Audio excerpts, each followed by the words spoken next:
Well, to Rochester now, as tonight we have an update from the Rochester Police Department on where homelessness stands in the city and what's being done to help the unhoused community. ABC 6 News reporter Brandon Antony joins us now with more. And Brandon, what did RPD have to say? Yeah, Hannah, overall RPD says we're doing pretty well. However, more collaboration between them and the city as well as other initiatives is necessary in order to keep moving forward. Homelessness. It continues to be a widespread issue here in the Med-City, and on Monday night it took center stage. It is a complicated, embedded problem, and it's not something that, that we're going to have a three-part plan and we're not going to have homelessness anymore. Overall, the Rochester Police Department says the city continues to move in a positive direction in terms of how they're enforcing the issue, highlighting success in a couple of areas.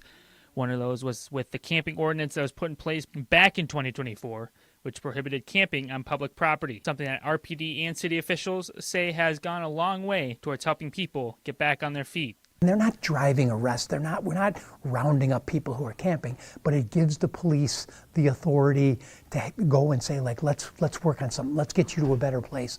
But it wasn't all about the camping ordinance. RPD also discussed their efforts to walk the skyways downtown and interact with unhoused individuals, helping them to find resources.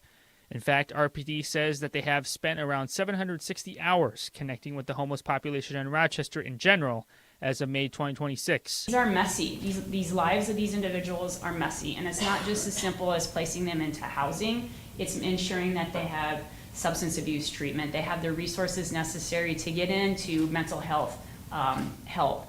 Wanting to get a sense on how organizations that help combat this issue every day feel, I reached out to the Salvation Army, who gave me the following statement, saying they have seen a great increase in need every day at the Salvation Army, and that drug use and mental illness are both of serious concern to us as barriers that prevent unsheltered people from breaking their cycle of homelessness. The city says that while things are moving in a positive way, the work is far from over. And RPD is actually looking at adding on to their staff as well in the future as part of the 2027 budget in order to further decrease homelessness in the Med-City. Live in Rochester, Brandon Antony, ABC 6 News. Brandon, thank you.